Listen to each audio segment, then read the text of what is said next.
What if I told you that the United States government once spent $20 million surgically implanting listening devices into a cat, only to watch it get hit by a taxi on its first mission? Or that for over a decade, the Air Force ran a secret squadron of Soviet fighter jets in the Nevada desert that even Congress didn't know about? Or that there was an entire agency dedicated to underwater espionage that remained completely classified for half a century? These aren't conspiracy theories. These aren't urban legends. These are documented, declassified, verified facts about secret government agencies and programs that operated in the shadows for years or decades before anyone outside a small circle of cleared personnel knew they existed. Over the next couple of hours, we're going to explore some of the strangest, most unsettling, and occasionally most absurd classified programs in American history. Programs involving mind control, Nazi scientists, hypersonic nuclear missiles, robotic birds, and private spy networks funded by Wall Street. Every single fact you're about to hear is true and verifiable, which somehow makes it even more disturbing. So, if you enjoyed this journey through America's secret history, hit that subscribe button and turn on notifications so you don't miss the next deep dive into the weird and classified corners of government operations. Starting with a private intelligence network that had 400 agents and a name that sounds like a nice place to feed ducks. The Pond. Let's talk about the time Wall Street decided to run its own spy ring because, apparently, the actual government wasn't doing espionage correctly. This is the story of the Pond, and yes, that's really what they called it. Not Operation Eagle or Shadow Network or anything remotely intimidating. Just the pond, like a nice place to feed ducks. Picture this, it's 1942. World War II is raging across Europe and the Pacific. The United States has the Office of Strategic Services, which is the predecessor to the CIA, handling intelligence operations. You'd think that would be enough, right? One official spy agency per country seems reasonable, but a handful of wealthy American businessmen looked at the OSS and thought, you know what? We could do this better, with our own money and absolutely no government oversight whatsoever. And somehow that's exactly what they did. The pond was created by a man named John Ainsworth Davis, though he went by the infinitely more spy-appropriate name of Ian Ainsworth Davis. He was a British-born operative who'd worked with British intelligence, and he had connections that ran deep into American financial circles, the kind of connections that came with Swiss bank accounts and summer homes with too many bedrooms. Together with these Wall Street tycoons, he created what was essentially a private intelligence network that operated completely outside official channels. Think of it as espionage by subscription service, except instead of getting monthly beauty products, you got classified information about Soviet activities. Here's where it gets interesting in that quiet, deeply unsettling way. The pond wasn't just some amateur hour operation run out of a Manhattan penthouse. At its peak, this thing had over 400 agents scattered across the globe. 400. That's more than some small countries had in their entire military. These weren't weekend warriors playing dress-up either. They were professional intelligence operatives conducting actual espionage against the Soviet Union, gathering information, running assets, doing all the things that official government agencies were supposed to be doing, except they were doing it privately, for money, without congressional oversight, without presidential authorization, without anyone in the official government even knowing they existed for most of their operational life. The funding came from a consortium of American businessmen who were, shall we say, deeply concerned about communism. This was the era when the Red Scare was just beginning to heat up, when the Soviet Union was transitioning from wartime ally to Cold War adversary, and these wealthy industrialists wanted their own intelligence stream. They didn't trust the government to give them the full picture, or maybe they didn't trust the government to give them the picture fast enough. Or maybe, and this is just speculation based on how human beings tend to behave, they wanted information they could act on before anyone else could. information they could use to make decisions, business decisions, the kind that might be influenced by knowing what the Soviets were planning before the State Department issued its morning briefing. The pond operated primarily in Europe and Asia, focusing on Soviet activities during and after World War II. Their agents gathered intelligence on Soviet military capabilities, political intentions, technological developments, and economic conditions. They ran informants, they intercepted communications, they did surveillance, they compiled reports that went straight to their private funders, completely bypassing official government channels. It was like having your own personal CIA, except it existed a decade before the actual CIA was even created. Now, you might be wondering how something like this could possibly remain secret. How do you hide 400 intelligence operatives working across multiple continents for over a decade? The answer is very carefully, and with a lot of help from people who had every reason to keep quiet. The pond's operatives often worked undercover as businessmen, journalists, or academics. They used their legitimate professions as cover for their intelligence gathering. And because they were privately funded, there were no congressional appropriations to scrutinize, no budget hearings to sit through, no paper trails leading back to government offices, just money flowing from wealthy donors to operational accounts, then out into the field to fund espionage activities that officially didn't exist. The relationship between the pond and official U.S. intelligence was complicated. Some government officials knew about it, some didn't. Some probably suspected but chose not to ask too many questions because the pond was providing useful intelligence that complemented official sources. It's a bit like having a neighbor who mows your lawn without asking. You didn't hire them, you didn't authorize them, but your lawn is getting mowed, so maybe you just let it happen. The operation finally shut down in 1955, which was right around the time the CIA was getting its act together and establishing itself as the primary American intelligence agency. Once the government had a fully functional spy agency of its own, the need for a private intelligence network diminished. Or maybe the people running the pond realized that operating a private spy ring in the nuclear age was getting a bit too risky. Or maybe the funding dried up. Historical records are fuzzy on exactly why it ended, which is appropriate for an organization that specialized in not leaving records. And here's the kicker. Nobody knew about any of this until 2008. 2008. More than 50 years after it shut down, the existence of the pond was finally declassified and revealed to the public. Historians combing through old CIA documents stumbled across references to this mysterious organization that had operated in parallel to official intelligence services. They found memos, reports, operational summaries, all describing this vast private intelligence network that had somehow remained completely unknown for decades. When the documents came out, they exposed the pond for what it really was, a rogue operation that bypassed official channels, operated without democratic oversight, and gave wealthy private citizens access to intelligence capabilities that should have been solely in the hands of elected government.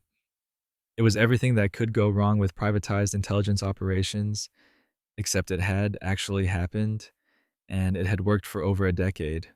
The whole thing raises questions that don't have comfortable answers. Questions about who gets to conduct espionage. Questions about whether money can buy you your own private view of world events. Questions about what happens when wealthy individuals decide they need intelligence capabilities independent of democratic institutions. These aren't theoretical questions. They're questions with a historical answer, and that answer is yes, it can happen, and yes, it did happen, and nobody knew about it for over half a century. So, the next time someone tells you about a conspiracy theory involving secret government operations, you can gently remind them that sometimes the conspiracy isn't theoretical. Sometimes it's just historical fact that hasn't been declassified yet.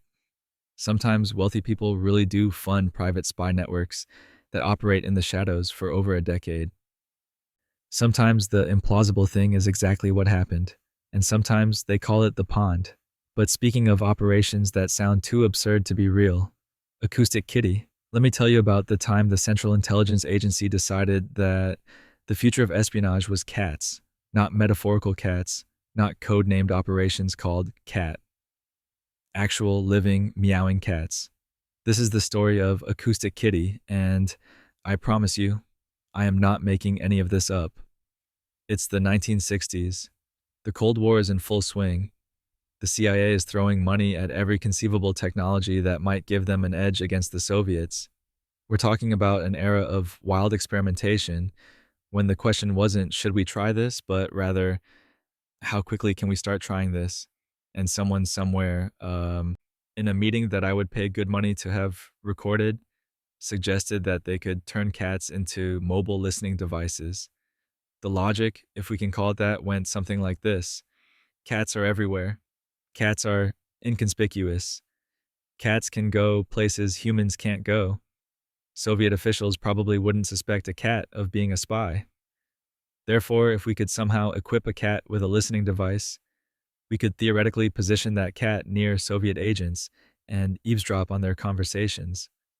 It's the kind of idea that makes perfect sense at 2 in the morning after too much coffee, and somehow it made enough sense in a CIA planning meeting that they actually funded it. But you can't just tape a microphone to a cat and call it a day.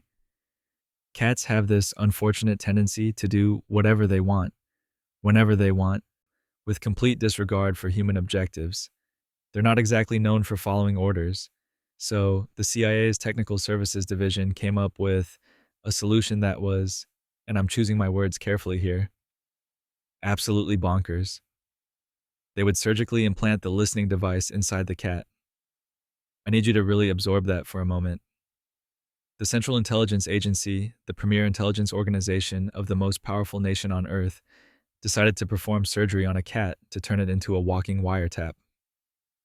They opened up a cat, implanted a microphone in its ear canal, ran a wire down its spine, and placed a transmitter in its chest cavity. The battery was positioned at the base of its skull. The antenna was woven into its tail. This cat was basically a furry radio station, assuming the surgery didn't kill it first. And here's the thing. This wasn't a quick experiment. This wasn't a weekend project. This was a serious, well-funded, multi-year operation. The CIA spent approximately $20 million on Acoustic Kitty. $20 million. In 1960s money. Adjusted for inflation, we're talking about something like $170 million in today's currency. You could build a small college for that. You could fund hundreds of traditional intelligence operations. You could buy a fleet of actual surveillance vehicles. Instead, the CIA spent it on turning cats into cyborgs. The training process was, predictably, a disaster. Cats don't train like dogs. Cats don't train like anything. They're cats. They have their own agenda, and that agenda typically involves sleeping, eating, and knocking things off tables. The CIA operatives tried to train their bionic cat to walk toward specific sounds, to position itself near conversations, to remain stationary when commanded. The cat had other ideas, mostly ideas about food and naps. But eventually, after years of development and millions of dollars, the CIA was ready for a field test. They selected a park near the Soviet embassy in Washington, D.C. The plan was simple. Release the cat near 2 Soviet agents who were having a conversation on a park bench. Let the cat wander over to them naturally because surely a cat would do that, and record their conversation via the implanted listening device. They drove the cat to the park in a surveillance van. Technicians made final adjustments to the equipment. The cat was released. And according to declassified documents, the cat immediately walked into traffic and was hit by a taxi. The entire operation, years of development, millions of dollars, surgical procedures, technical innovation, training attempts, all of it ended when a cat did exactly what cats do and completely ignored human objectives. The cat survived about 5 minutes in the field before becoming a very expensive traffic fatality. And just like that, Acoustic Kitty was over. The program was officially shut down in 1967, though some reports suggest it limped along for a few more years with equally unsuccessful results. The CIA's final assessment, which was declassified in 2001, concluded that training cats to perform intelligence operations was, and I'm reading from the actual document here, not practical, which might be the most understated conclusion in the history of intelligence work. The whole thing would be hilarious if it weren't so expensive. $20 million to learn what any cat owner could have told you for free. Cats don't work for you. You work for them. They're not interested in your Cold War objectives. They're interested in whether you've filled their food bowl recently. But here's what makes Acoustic Kitty genuinely fascinating from a historical perspective. It wasn't an isolated incident of weirdness. It was part of a broader pattern during the Cold War when intelligence agencies were willing to try anything, no matter how strange, in pursuit of an advantage. The mindset was, if there's even a 1% chance this could work, we need to explore it. And that mindset led to some of the most bizarre government programs in American history. The fact that this remained classified until 2001 is almost as interesting as the program itself. For over 30 years, the existence of cyborg spy cats was a government secret. Somewhere in a locked filing cabinet, there were documents describing surgical procedures on cats, training protocols for feline intelligence assets, and budget justifications for why we needed to spend millions of dollars on this, and nobody could talk about it. Imagine being one of the CIA veterinarians involved in this project, going to a dinner party, and someone asks what you do for a living. Oh, I work for the government. Can't really discuss it. Classified, you know. Meanwhile, you're implanting radio transmitters in cats. The Acoustic Kitty program proves something important about government secrecy. Sometimes things are classified not because they're dangerous, but because they're embarrassing. Sometimes the secrets aren't protecting national security. They're protecting institutional dignity. Nobody wanted to explain to Congress that they'd spent $20 million turning a cat into a short-lived listening device that got hit by a taxi on its first mission. And yet, in its own weird way, Acoustic Kitty represents something almost admirable about the American intelligence community during that era. They were willing to try anything. No idea was too strange to explore. Sure, most of those ideas failed spectacularly, but the willingness to experiment, to innovate, to think creatively about intelligence gathering, that's not nothing. It just would have been better applied to, literally anything other than surgically modified cats. So here we are. The United States government spent millions of dollars, employed some of its brightest technical minds, performed delicate surgery, conducted years of training, all to prove that cats make terrible spies. Which brings us to the natural next question. What else was the CIA doing during this period that seemed like a good idea at the time? MK Ultra. Now, we need to talk about MK Ultra. And I need you to understand something up front. Everything I'm about to tell you is documented, verified, and absolutely true. None of this is conspiracy theory. None of this is speculation. This is what actually happened, admitted by the government, confirmed by congressional investigations, and compensated through legal settlements. This is history. MK Ultra was the CIA's mind control program. And when I say mind control program, I don't mean they were trying to develop persuasive advertising techniques. I mean they were literally attempting to control human minds through drugs, hypnosis, sensory deprivation, psychological torture, and whatever else they could think of. They wanted to create programmable humans. They wanted to crack the code of consciousness itself. They wanted to find out if you could turn a person into something else entirely, something compliant, something useful, something that would do what you told it to do without question or memory. The program began in 1953 under the direction of Sidney Gottlieb, a chemist who ran the CIA's Technical Services Division. Gottlieb was a brilliant scientist, by all accounts, and also someone who apparently had no ethical boundaries whatsoever when it came to human experimentation. He had a clubfoot and a stutter, grew Christmas trees as a hobby, and spent 20 years secretly dosing people with LSD to see what would happen. History is full of contradictions. MKUltra wasn't a single project. It was an empire of experiments. The program encompassed 149 separate sub-projects conducted across at least 80 institutions, including universities, hospitals, prisons, and pharmaceutical companies. Some of these institutions knew they were working with the CIA. Many didn't. The CIA funneled money through front organizations with innocuous names, funded research grants, and let scientists conduct experiments without telling them who was really paying for it or why. The scope of MKUltra was staggering. They tested LSD on thousands of unwitting Americans, and when I say unwitting, I mean people who had absolutely no idea they were being drugged. CIA operatives would slip LSD into drinks at bars, at parties, at social gatherings. They'd dose their colleagues at the office. They'd administer it to prison inmates, to mental patients, to people in hospitals who had checked in for completely unrelated issues. The dosages varied wildly. Sometimes it was micrograms, sometimes it was enough to send someone into a complete psychotic break.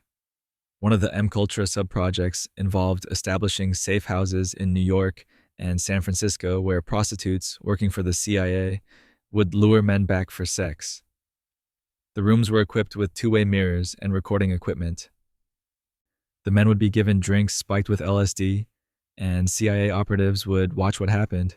They called it Operation Midnight Climax, which sounds like bad spy novel, except it actually happened. For years, in multiple cities, with government funding. But LSD was just one avenue of exploration.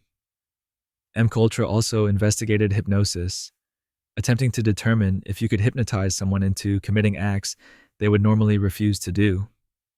Could you create a hypnotized assassin? Could you implant false memories? Could you make someone forget what they'd done? They tested sensory deprivation, keeping people in isolation chambers for days or weeks to see how it affected their mental state. They experimented with electroshock therapy, administering repeated electrical shocks to people's brains to see if they could erase memories or alter behavior patterns. They tested barbiturates, amphetamines, cannabis, heroin, mescaline, psilocybin, and dozens of other psychoactive substances. They tried combining drugs with hypnosis. They tried combining drugs with sensory deprivation. They tried verbal abuse, sexual humiliation, sleep deprivation, and psychological torture techniques that would later show up in interrogation programs decades later. They wanted to map the limits of human consciousness, and they didn't particularly care how many minds they broke in the process. One of the most disturbing sub-projects involved a psychiatrist named Donald Ewan Cameron working at McGill University in Montreal. Cameron believed that mental illness could be cured by erasing existing memories and rebuilding personality from scratch. He called it psychic driving. His technique involved putting patients into drug-induced comas for weeks at a time, administering electroshock therapy at 30 to 40 times the normal power, and playing recorded messages repeatedly for 16 hours a day. Some patients received the treatment for months. Many of them suffered permanent brain damage. They forgot who they were, who their family members were, how to eat or use a bathroom. The CIA funded Cameron's work through MKUltra, and the patients had no idea they were part of a government experiment. The human cost of MKUltra is impossible to calculate precisely because the CIA destroyed most of the records. In 1973, when CIA Director Richard Helms learned that Watergate was exposing government wrongdoing and that congressional investigations might be coming, he ordered all MKUltra documents destroyed. They shredded files, burned records, erased everything they could find. 90% of MK Ultra documentation was deliberately destroyed to prevent anyone from finding out what they'd done. But they missed some documents, financial records mostly, that had been sent to a different storage facility and overlooked during the purge. In 1977, a Freedom of Information Act request uncovered these surviving documents, and that's how the world learned about MKUltra. Congressional hearings followed, testimonies were given, survivors came forward. The Church Committee and the Rockefeller Commission investigated. The government admitted to the program's existence and apologized. In the 1980s and 90s, survivors sued the government and won settlements, though the compensation could never undo what had been done to them. What makes MKUltra particularly disturbing isn't just what they did. It's that they did it to unwitting American citizens. These weren't enemy combatants. These weren't prisoners of war. These were people going about their normal lives who suddenly found themselves dosed with powerful hallucinogens, subjected to psychological torture, or enrolled in experimental programs that destroyed their minds. And it was all done in secret, with no oversight, no consent, no accountability. The program ran for 20 years. 20 years of dosing people, of testing drugs, of conducting psychological experiments that would be considered torture by any modern standard. 20 years of CIA scientists treating human beings like laboratory equipment. And the only reason it stopped was because they got caught. MK Ultra represents one of the darkest chapters in American intelligence history, a period when the question of whether we should do something was completely overshadowed by the question of whether we could. It's a reminder that government secrecy, when taken too far, enables genuine atrocities. It's proof that I was just following orders, or it was for national security, doesn't excuse fundamental violations of human rights and dignity. The survivors of MKUltra carried those experiences for the rest of their lives. Some never fully recovered. Some died not knowing what had been done to them or why. And for decades, nobody could talk about it because the evidence had been deliberately destroyed. But even before MKUltra reached its full horrific scope, the CIA was already experimenting with similar techniques. Project Artichoke. Before there was MKUltra, there was Project Artichoke, which was basically MKUltra's disturbing older sibling. If MKUltra was the CIA's attempt to create a comprehensive mind control program, Project Artichoke was the proof of concept phase. It was where they figured out what was possible, what was useful, and what ethical lines they were willing to cross. Spoiler alert, they were willing to cross all of them. Project Artichoke began in 1951, emerging from an earlier program called Project Bluebird. The CIA kept changing the names of these programs, partly for security reasons and partly, one suspects, because it's harder to track atrocities when they keep rebranding. Artichoke was run by the CIA's Office of Scientific Intelligence and focused specifically on interrogation techniques. The central question driving the project was, can we make people tell us things they don't want to tell us? And can we do it reliably enough that we can depend on it in the field?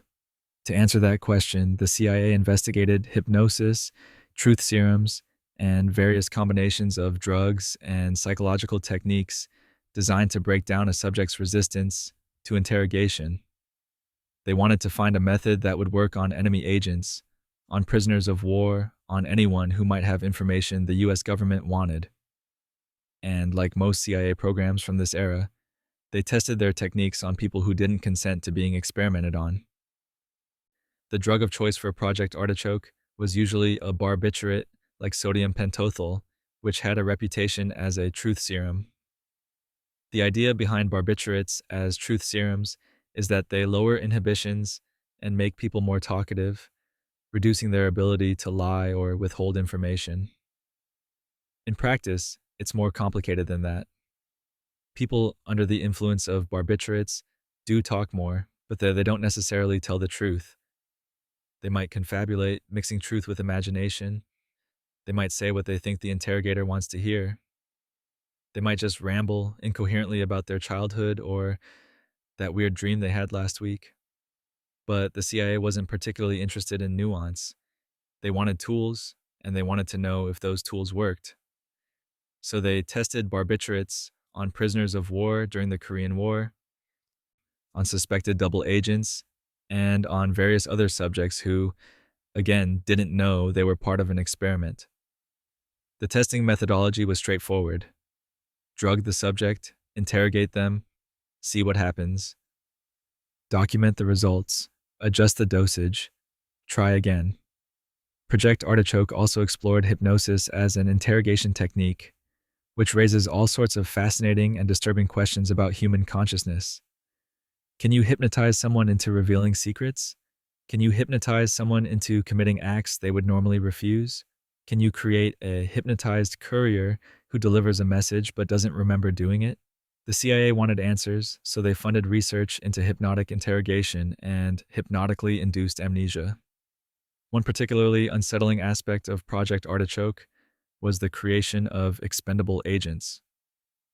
The CIA investigated whether they could create hypnotized assassins or saboteurs who would carry out missions and then forget they'd done them. The idea was that you could program someone to commit an act, and then they'd have no memory of it afterward, making them useless to enemy interrogators, even if captured.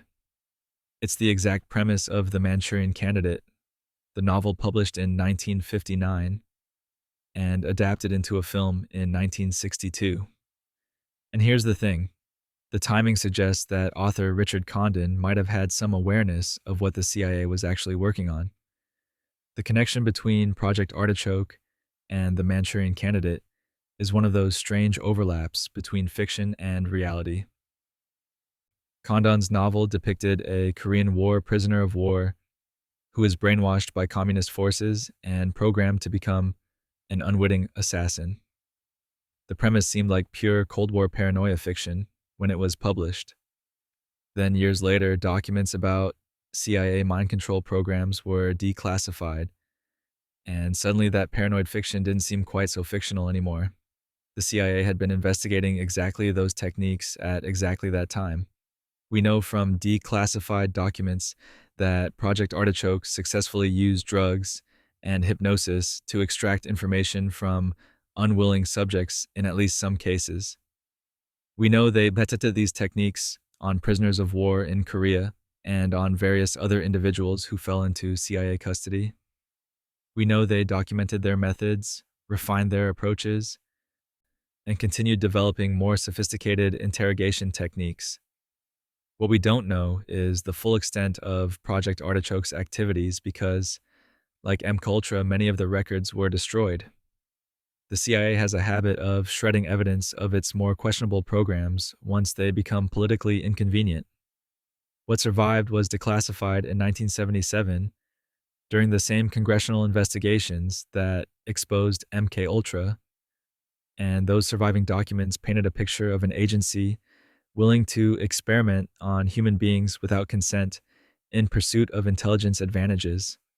Project Artichoke officially ended in 1953 when it was folded into the newly created MKUltra program. Essentially, Artichoke proved the concept, showed that mind control and enhanced interrogation were worth pursuing, and then MKUltra took those preliminary findings and built an empire of experimentation on top of them. All the techniques explored in Artichoke, the drugs, the hypnosis, the psychological manipulation, they all became components of MKUltra's more comprehensive approach. The ethical implications of Project Artichoke are staggering. This was a program dedicated to breaking human minds, to finding ways to extract information through methods that bypassed consent and autonomy. The subjects weren't volunteers. They were prisoners, detainees, people in CIA custody who had no choice about whether they wanted to participate in experimental interrogation techniques. And the research was conducted in complete secrecy, with no oversight, no review boards, no ethical guidelines beyond whatever the individual operatives decided was acceptable. Think about what it means that a democratic government, ostensibly committed to individual rights and human dignity, was running secret programs to develop mind control techniques. Think about the cognitive dissonance required to believe simultaneously that America stood for freedom and that it was acceptable to drug prisoners of war to see if you could hypnotize them into forgetting what they knew. The Cold War created a moral framework where almost anything could be justified in the name of fighting communism, and Project Artichoke is one of the results of that framework. The program's name is interesting too. Artichoke doesn't mean anything. It's not an acronym. It's just a random code name, the kind of bland designation that makes classified programs harder to discuss casually. You can't accidentally reveal state secrets by mentioning artichokes at a dinner party. The mundane name obscures the disturbing reality. This was a program about breaking people's minds, about treating human consciousness as something that could be hacked, manipulated, and exploited. When Project Artichoke was declassified, it didn't receive as much attention as MKUltra, probably because MKUltra was bigger, lasted longer, and had more dramatic elements like the CIA dosing unwitting Americans with LSD at parties. But Artichoke was in many ways the more focused and therefore more disturbing program. It wasn't exploring mind control broadly, it was specifically developing interrogation techniques that violated basic human rights. It was creating tools for breaking people, and it was testing those tools on real human subjects who had no say in the matter. The legacy of Project Artichoke extends beyond the program itself. The techniques developed and tested during Artichoke influenced interrogation methods used by U.S. intelligence agencies for decades afterward. Some of the psychological manipulation tactics, the use of drugs in interrogation, the exploration of how much stress a human mind can endure before breaking, all of that knowledge didn't disappear when the program ended. It got absorbed into institutional memory, passed down through training programs, refined through practice. And so we arrive at an uncomfortable truth about government secrecy and intelligence operations. Sometimes the conspiracy theories are real, except they're worse than the theories imagined because they actually happened and the evidence was deliberately destroyed to hide them. Project Artichoke is proof that, yes, the government really did experiment with mind control. Yes, they really did test truth serums on unwitting subjects. Yes, they really did try to create hypnotized assassins. And yes, they kept it all secret for decades until documents were accidentally discovered that they'd forgotten to shred. But as we'll see, the intelligence community's interest in manipulating reality extended far beyond just manipulating minds. National Underwater Reconnaissance Office. You know what's harder to spy on than someone's conversation in a park? The ocean floor. And you know what the United States government decided to do about that during the Cold War?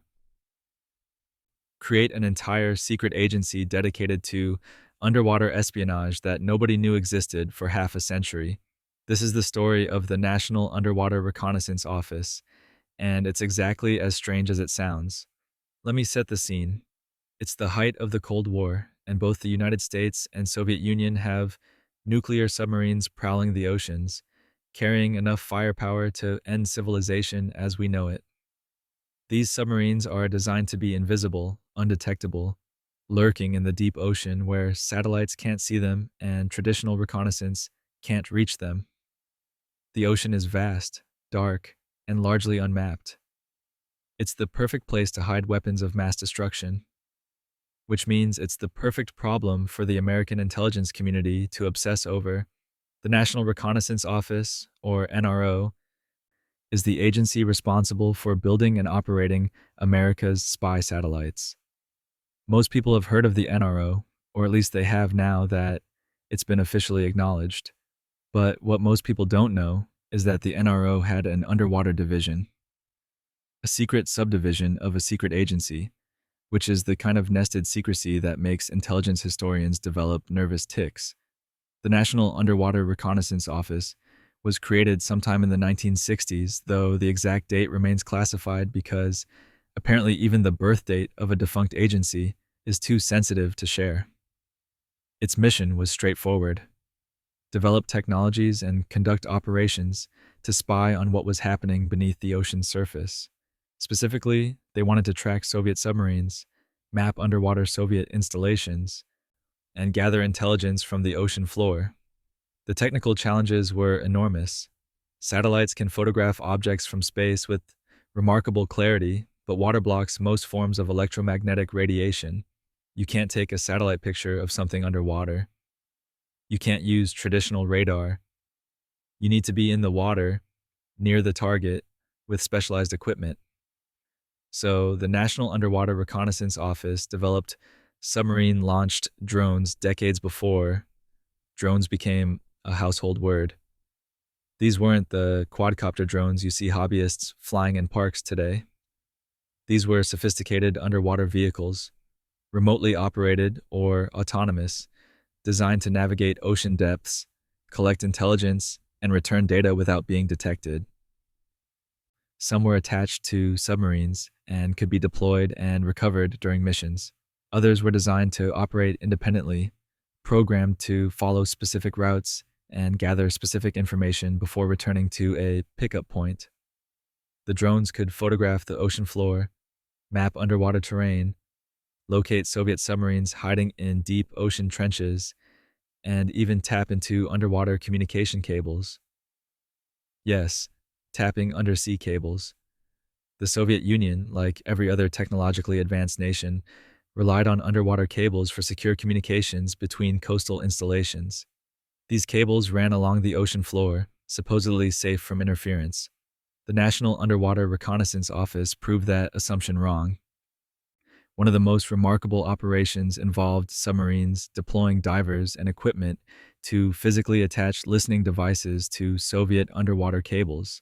The divers would locate the cable, often at significant depth in hostile waters, attach a recording device that would monitor all traffic flowing through the cable, and then recover it months later to retrieve the recorded data.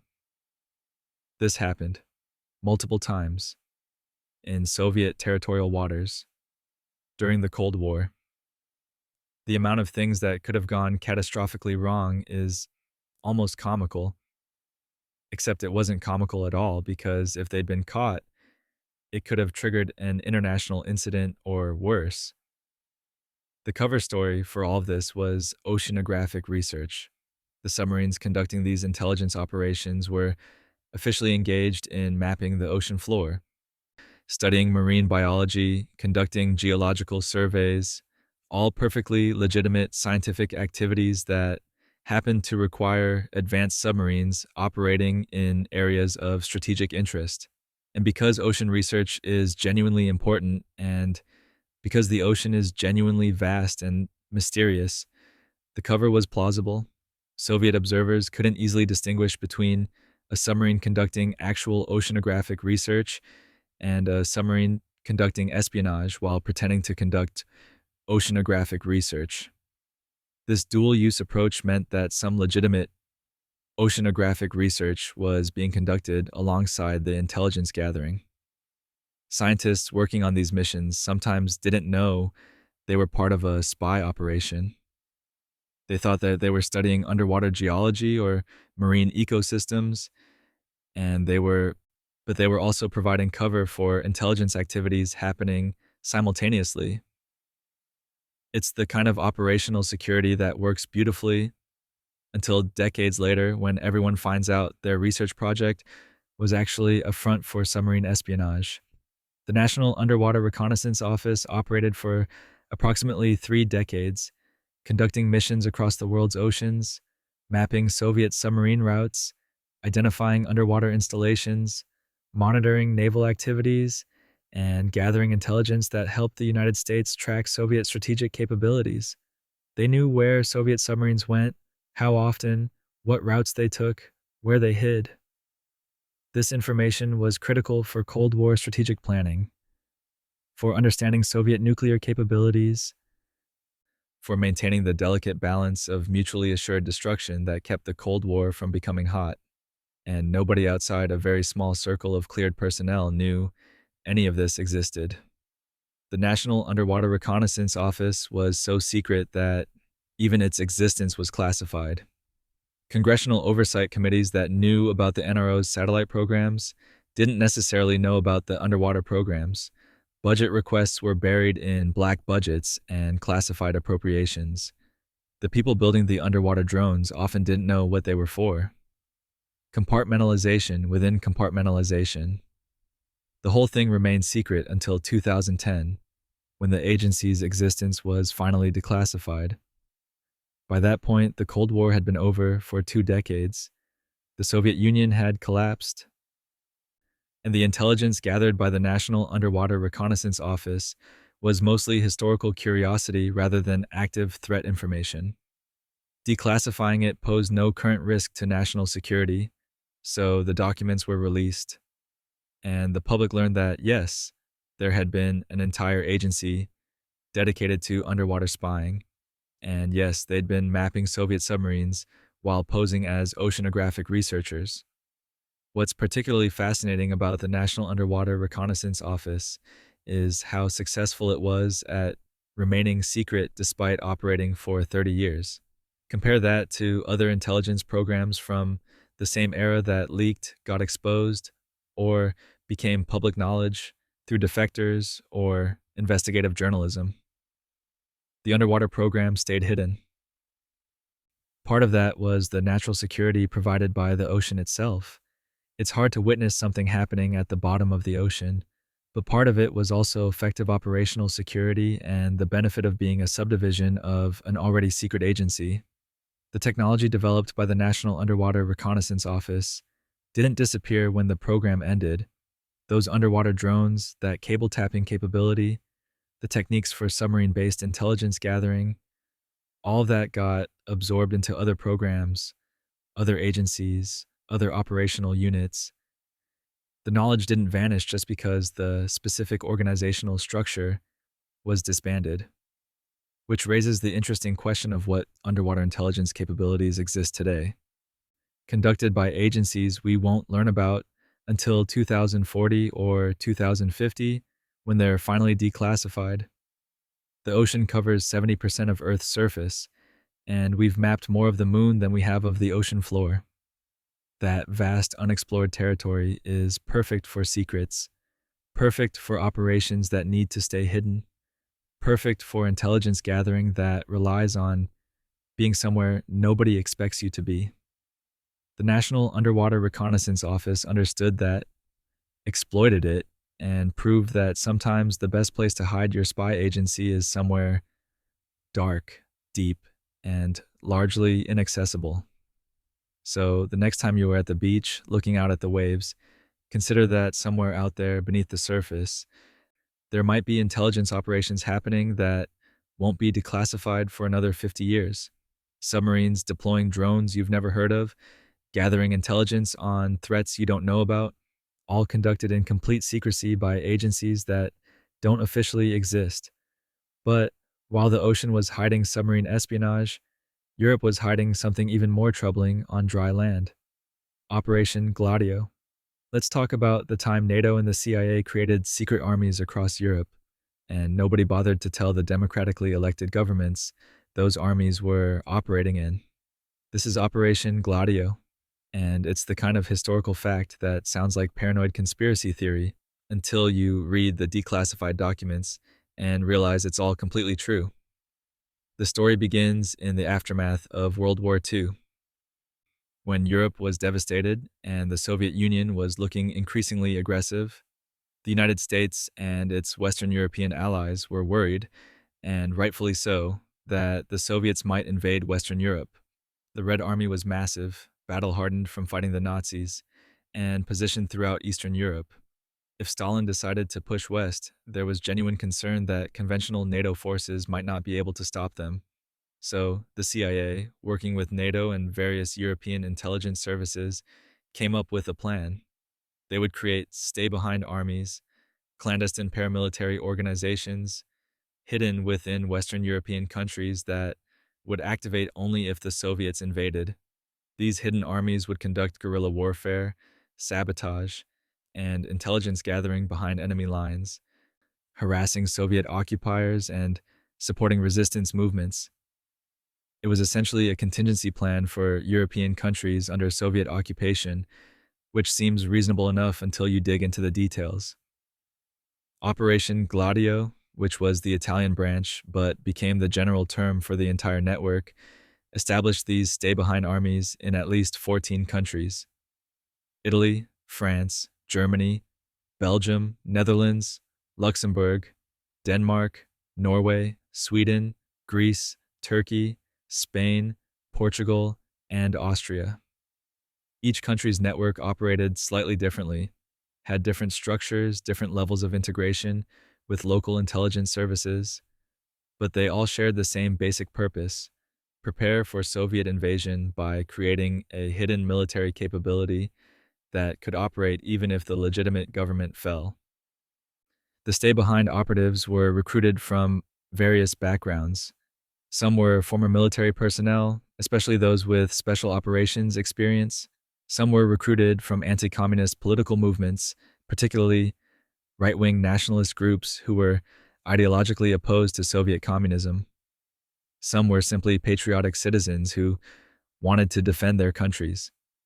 They were trained in weapons, explosives, sabotage, covert communications, and guerrilla warfare tactics. Then they went back to their normal lives, maintaining civilian identities while waiting for activation orders that everyone hoped would never come.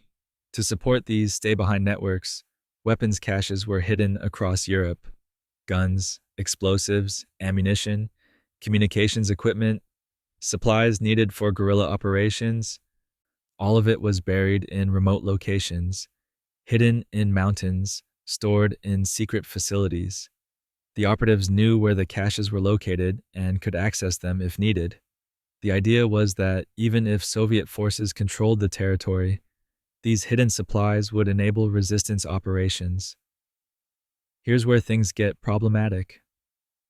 These weren't official military units. They weren't accountable to elected governments. Many politicians, even prime ministers and cabinet members, didn't know these networks existed. The stay-behind armies operated in a legal gray zone, funded by NATO and the CIA, coordinated through classified channels, completely outside normal democratic oversight. And in some countries, particularly Italy, they became involved in activities that had nothing to do with preparing for Soviet invasion. In Italy, elements of Operation Gladio became entangled with right-wing terrorism during the years of lead, a period from the late 1960s through the early 1980s marked by political violence from both far-left and far-right groups. There's documented evidence linking Gladio operatives to terrorist attacks that were blamed on left-wing groups in order to discredit communists and socialists, a tactic known as false flag terrorism. The goal was to create public fear and push Italian politics rightward by making it appear that left-wing extremists were more dangerous than they actually were. The most infamous suspected connection is the Bologna train station bombing in 1980, which killed 85 people and wounded over 200. The attack was initially blamed on far-left terrorists, but was later traced to far-right groups with documented connections to Italian intelligence services and possibly Gladio networks. Court cases and parliamentary investigations explored these connections, though the full truth remains contested and complex due to destroyed documents and dead witnesses. Operation Gladio remained completely secret until 1990, when Italian Prime Minister Giulio Andreotti, under pressure from parliamentary investigations, publicly confirmed the network's existence. His testimony revealed that Italy had maintained a secret NATO-backed paramilitary organization for decades without informing most elected officials. The revelation caused political earthquakes across Europe as other countries were forced to acknowledge their own stay-behind networks. Parliamentary investigations followed in multiple countries. Belgium investigated, Switzerland investigated. The European Parliament passed a resolution condemning the networks. What emerged was a picture of a vast clandestine military structure that had operated across Western Europe for over 40 years, funded by taxpayer money through classified budgets, without democratic oversight, and in some cases, engaging in activities like domestic terrorism that had nothing to do with their stated purpose of defending against Soviet invasion. The strategic logic behind Operation Gladio made sense in the immediate post war period when Soviet invasion seemed like a real and imminent possibility. Creating contingency plans for guerrilla resistance was a reasonable precaution, but the networks didn't disband when the immediate threat faded. They continued operating through the 1950s, 60s, 70s, and 80s, long after the acute fear of Soviet invasion had diminished. And without proper oversight, some elements of these networks drifted into activities that served domestic political purposes rather than defense against external threats.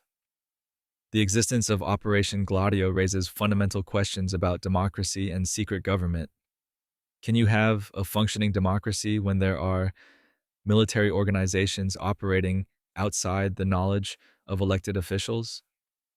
When intelligence agencies can create paramilitary networks without congressional or parliamentary approval? When weapons caches and trained operatives exist in a legal gray zone, accountable to NATO and the CIA, but not to the countries they're operating in? Different countries handled the revelations differently. Some conducted thorough investigations and disbanded their networks. Others quietly shut down operations without much public disclosure.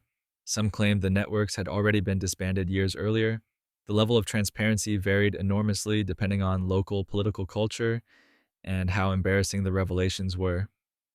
What we know for certain is that Operation Gladio existed, that it involved thousands of operatives across Europe, that it was funded and coordinated by NATO and the CIA, that it operated in secret for decades, and that in at least some cases, it was involved in activities that went far beyond its stated defensive purpose.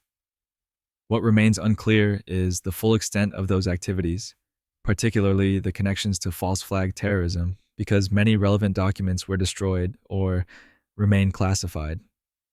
The Gladio networks are defunct now, or at least officially defunct, disbanded in the 1990s after being exposed.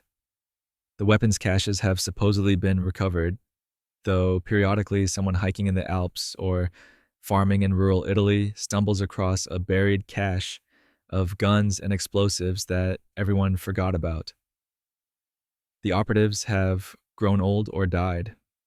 The specific threat they were created to address, Soviet invasion of Western Europe, disappeared when the Soviet Union collapsed. But the precedent remains troubling. Operation Gladio proved that Western democracies were willing to create secret military organizations that operated outside normal oversight and accountability. It proved that intelligence agencies could coordinate across borders to maintain clandestine capabilities that even allied governments didn't fully know about. It proved that the fight against communism justified, in the minds of Cold War planners, almost any level of secrecy and almost any tactic. And it makes you wonder what other secret operations exist today, what other classified programs are running without public knowledge, what we'll learn about in 2040 when the current generation of classified programs gets declassified and historians start piecing together what our governments were secretly doing in the 21st century. Speaking of secret programs with questionable results, Project Aquiline, after the CIA's experience with Acoustic Kitty, proved that animals make terrible spies. You might think they'd learned their lesson about trying to turn living creatures into surveillance devices. You would be wrong. This is the story of Project Aquiline, in which the CIA decided that what they really needed was a fleet of robotic birds to spy on the Soviet Union. The concept behind Project Aquiline actually makes a certain amount of sense, at least more sense than surgically modified cats. The CIA needed a way to conduct reconnaissance over Soviet territory without using manned aircraft or satellites, both of which had limitations. Manned aircraft could be shot down and their pilots captured and interrogated. Satellites followed predictable orbits that the Soviets could track and evade. What the CIA wanted was something small, maneuverable, and unobtrusive, something that could fly at low altitude, gather intelligence up close, and not attract attention. Their solution was to build drones that looked like birds, not bird shaped drones that flew like aircraft, but drones that actually flapped their wings like real birds, using ornithopter technology. An ornithopter is an aircraft that flies by flapping its wings, mimicking bird or insect flight. It's a concept that dates back to Leonardo da Vinci, though he never built a working model. The CIA, with 1960s technology and Cold War funding, thought they could make it work. The drones were remarkably sophisticated for their time. They were designed to look like large birds, specifically birds of prey like eagles or hawks, because those are common across the regions where the CIA wanted to operate, and because they're large enough to house the necessary equipment. The ornithopters had to be big enough to carry cameras, communications equipment, and batteries, but small enough to actually resemble a real bird when seen from the ground. The engineering challenges were immense. Real birds are incredibly efficient flyers, using complex wing movements and adjustments that we still don't fully understand. Replicating that with mechanical systems, with 1960s electronics and materials, while keeping the device light enough to actually fly, was extraordinarily difficult. The CIA contracted with McDonnell Douglas, a major aerospace company, to develop the technology. They spent years working on the project, testing prototypes, refining designs. The operational concept was straightforward. The ornithopter would be launched near the Soviet border, fly over Soviet territory while photographing targets or gathering signals intelligence, then return to a recovery point where it would be retrieved. The flight would be controlled remotely by an operator, though the CIA was also exploring autonomous flight capabilities where the drone could follow a pre-programmed route without constant human control. In theory, if someone on the ground looked up and saw a large bird flying overhead, they wouldn't think anything of it. Birds fly. That's what birds do. Even if they noticed it with binoculars, the ornithopter was designed to look convincing enough to pass casual observation. Only detailed examination would reveal the mechanical nature of the bird, and by that point it would hopefully be far away, collecting valuable intelligence. In practice, Project Aquilon was a disaster. The ornithopters crashed constantly. Getting mechanical wings to flap in a way that produces stable, controlled flight turned out to be far more difficult than anticipated. The drones would take off, fly for a short distance, and then crash. Or they get caught in wind and lose control. Or the wing mechanisms would fail mid-flight. Or the batteries would drain faster than expected. Or the camera equipment would malfunction. The CIA tested these robotic birds throughout the late 1960s and early 1970s, trying to work out the technical problems, but they never achieved reliable performance. The drones were too fragile, too unreliable, too difficult to control. And even when they did manage to get one flying successfully, the flight time was limited and the payload capacity was smaller than hoped, meaning they couldn't carry as much equipment as needed for effective intelligence gathering. There was also a secondary problem that the CIA hadn't fully thought through. Real birds of prey are territorial and aggressive. If you fly a mechanical eagle into an area where real eagles live, the real eagles might decide to attack the intruder. And it turns out that actual birds are much better at aerial combat than 1960s robotic birds. Several test flights ended with real birds attacking the ornithopters, which is both hilarious and a perfect metaphor for the entire project. By the early 1970s, it became clear that Project Aquilon wasn't going to work, at least not with available technology. The CIA quietly shut down the program, filed away the research, and moved on to other reconnaissance methods. The ornithopters were retired, the contracts were terminated, and the whole thing was classified as another failed experiment in Cold War espionage. The project remained secret until 2013 when documents about Project Aquiline were declassified and released to the public. By that point, drone technology had advanced dramatically. The modern military uses thousands of drones, though they look nothing like birds. They're explicitly mechanical, with propellers or jets, and they've proven to be extraordinarily effective for surveillance and strike missions. But they don't flap their wings, and they don't try to impersonate eagles. Looking back, Project Aquiline seems almost charmingly naive. The idea that you could build a convincing mechanical bird with 1960s technology, fly it over Soviet territory without being detected, and gather useful intelligence, that was always a long shot. But it reflects the same experimental mindset that led to Acoustic Kitty and other bizarre CIA programs from that era. Try everything, see what works. Don't worry too much about whether it sounds absurd. The failure of Project Aquiline does raise an interesting question, though. Just how many other bizarre programs were there that we still don't know about? Project Aquiline was declassified because it failed and because it's old enough to no longer matter for national security. But what about programs that succeeded? What about programs that are still considered too sensitive to reveal? How many other robot birds or robot fish or robot insects or whatever else the intelligence community has experimented with remain classified because they actually worked? We know about the failures because failures are safe to declassify. They're embarrassing but harmless. The successes, the programs that actually gave the United States an intelligence advantage, those stay secret much longer. So when you read about something like Project Aquiline, remember that it represents the visible tip of a much larger iceberg of classified research and development, most of which we won't learn about for decades, if ever.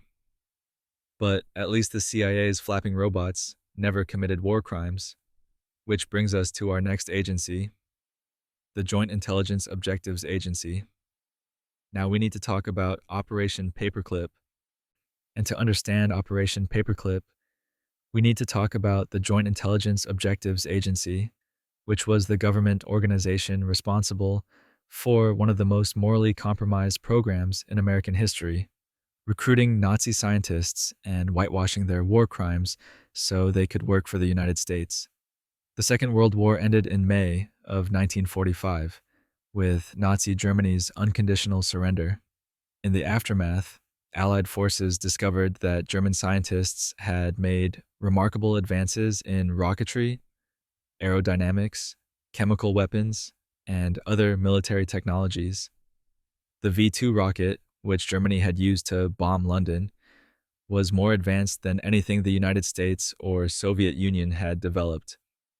German jet aircraft were faster and more sophisticated than Allied planes. Their research into chemical weapons was disturbingly extensive. American and Soviet forces immediately recognized that this scientific knowledge represented a strategic asset.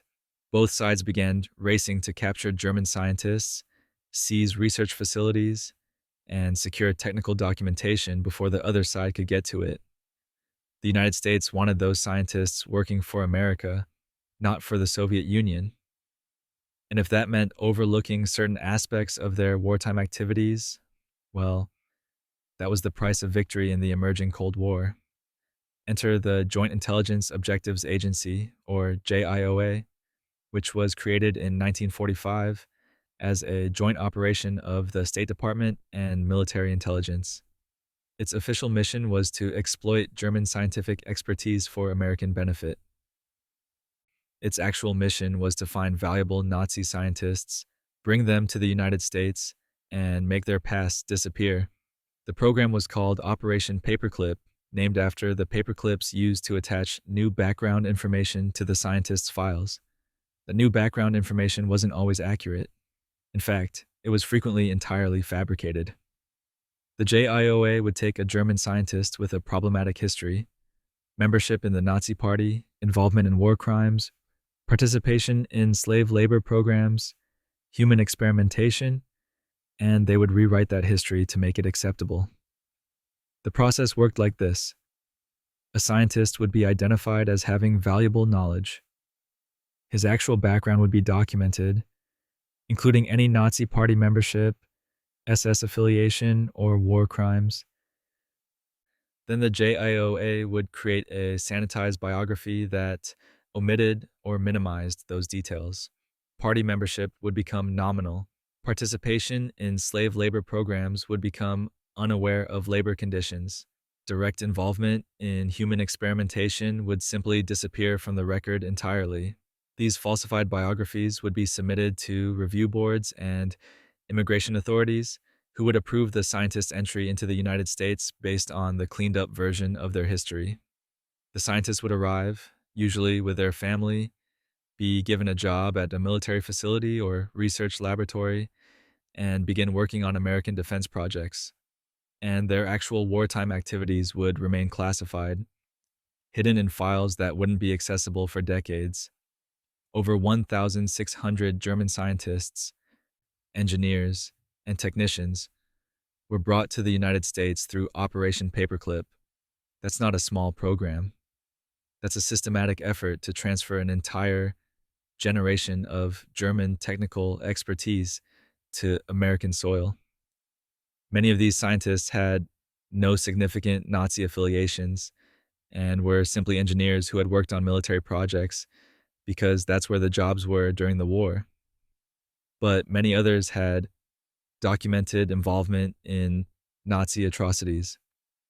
The most famous paperclip scientist was Werner von Braun, who led Germany's V-2 rocket program and later became the chief architect of NASA's Saturn V rocket that took Americans to the moon.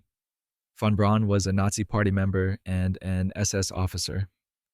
His rockets were built using slave labor from concentration camps, where prisoners worked in horrific conditions and thousands died. The underground factory where the V-2 was produced, called Mittelwerk, was a death camp where inmates were worked to death building weapons. Von Braun knew about these conditions. He visited the facilities, he selected workers. There's documented evidence of his direct involvement. But when he was brought to America through Operation Paperclip, his background was sanitized. His party membership was characterized as necessary for his work. His SS rank was downplayed. His knowledge of slave labor conditions was minimized or denied. He became an American hero, the face of the space program, celebrated in the media and honored by presidents. Other paperclip scientists had even darker backgrounds. Kurt Blohm had conducted experiments on concentration camp prisoners for biological weapons research. Hubertus Strughold, the father of space medicine, had participated in medical experiments at Dachau involving extreme altitude and freezing experiments that killed prisoners. These weren't marginal figures. These were senior scientists who had actively participated in Nazi war crimes. The JIOA knew about these backgrounds. The information was in the original files, but they made a deliberate decision to hide it, to falsify records, to commit what was essentially fraud in order to get these scientists into the United States. The justification was national security. If America didn't take these scientists, the Soviet Union would. And in the emerging Cold War, having superior rocket technology was more important than holding Nazis accountable for their crimes. This created an impossible moral situation. On one hand, many of the scientists brought through Paperclip contributed genuinely to American defense and space programs. Von Braun's rocket expertise was instrumental in the Apollo program. Other scientists advanced jet propulsion, guided missiles, and aeronautical engineering. The knowledge they provided did help America maintain technological superiority during the Cold War. On the other hand, this was a systematic program to shield war criminals from accountability. The Nuremberg trials were happening simultaneously, prosecuting Nazi leaders for crimes against humanity, while the JOA was quietly bringing other Nazis to America and giving them comfortable lives and prestigious positions. The moral contradiction was blatant and disturbing. The program remained largely secret until the 1980s. when investigative journalists and historians began uncovering documents about Operation Paperclip. In 1985, significant files were declassified, revealing the extent of the JIOA's activities and the systematic falsification of Nazi scientists' backgrounds. Holocaust survivors and their families were understandably outraged to learn that the United States had knowingly harbored war criminals and allowed them to escape justice. The revelation sparked intense debate about whether Operation Paperclip was justified.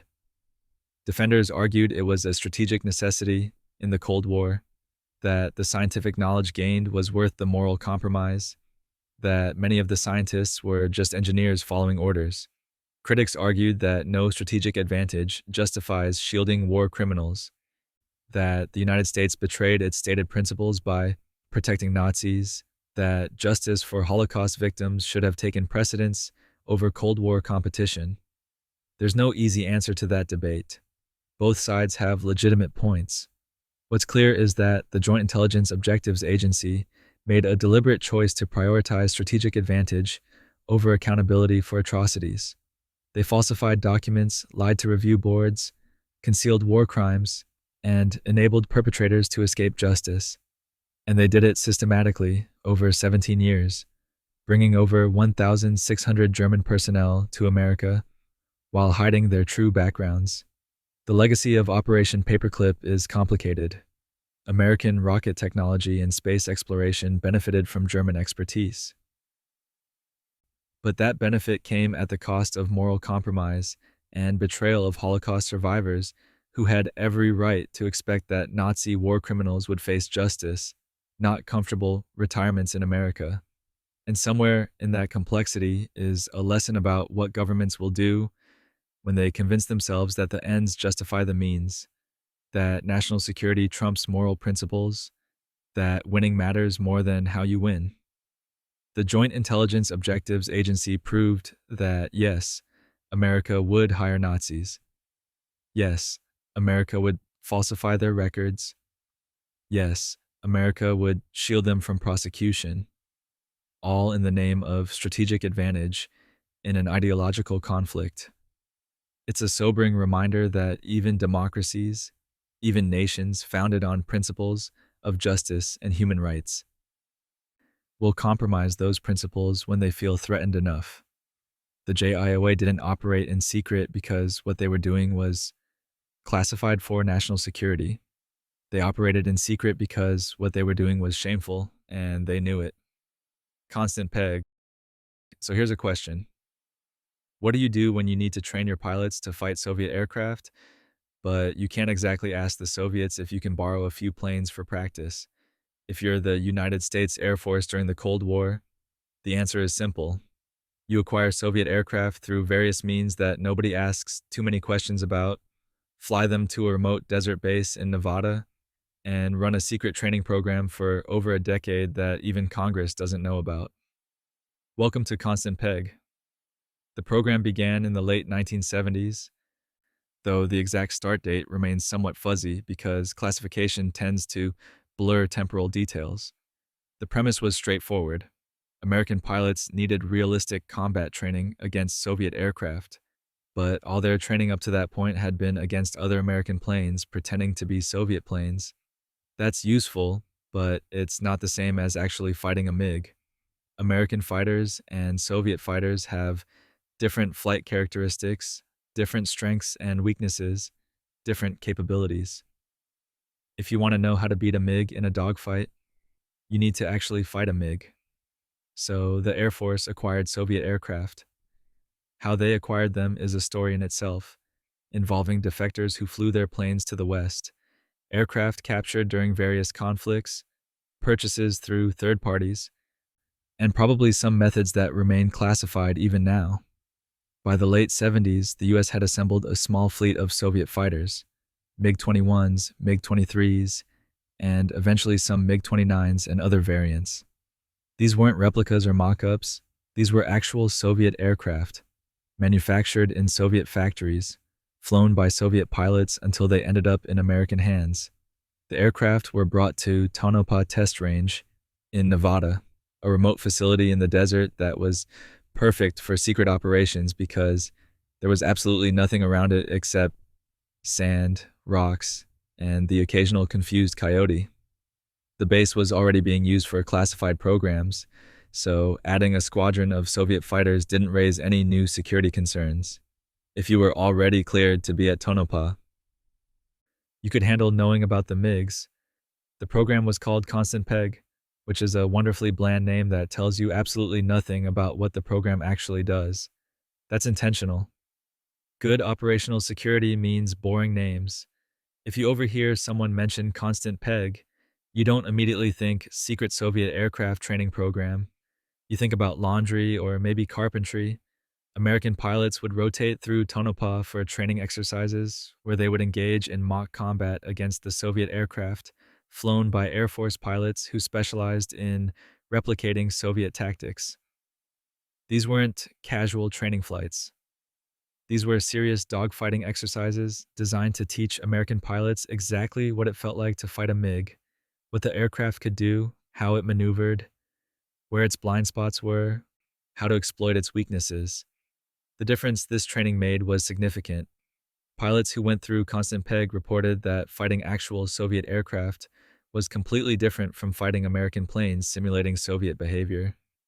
The acceleration was different, the turn radius was different, the visibility from the cockpit was different.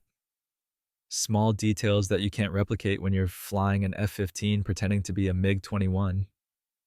Over the course of the program, more than 15,000 American airmen received training at Constant Peg. 15,000. That's not a small experimental program.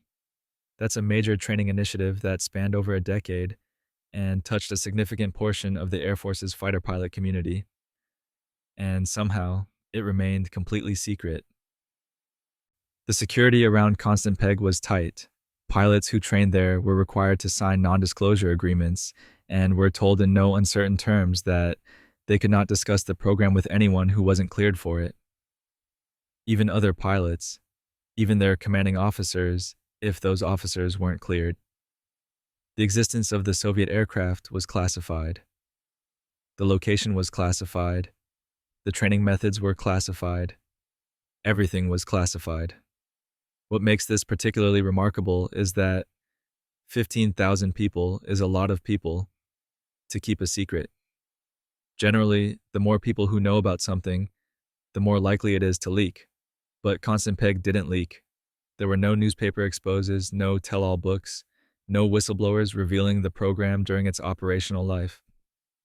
Everyone who knew about it kept their mouths shut for years. Part of the reason for the secrecy was operational.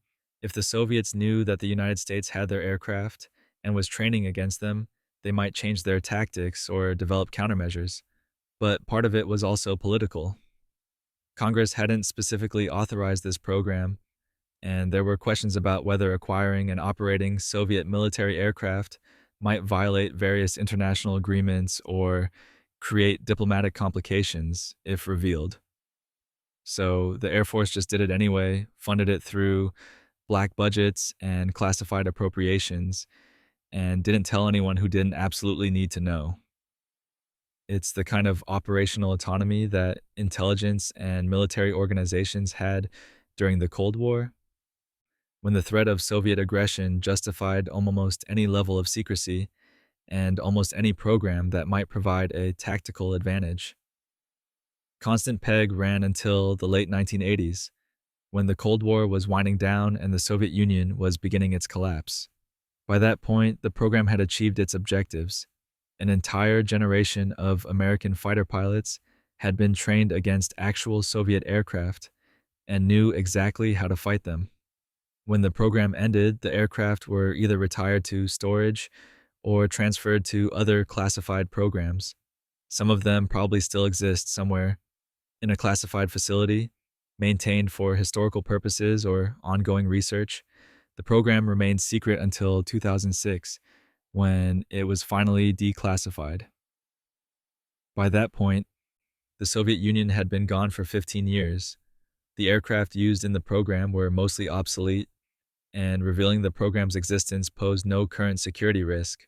When the documents were released, veterans of Constant Peg could finally talk about their experiences, and aviation historians could finally understand how American pilots had gained such detailed knowledge of Soviet aircraft capabilities. The declassification revealed something interesting about Cold War training. The United States had been far more sophisticated in its preparation for potential conflict than most people realized. Constant Peg wasn't the only program of its type. There were similar efforts for other weapon systems, other vehicles, other technologies.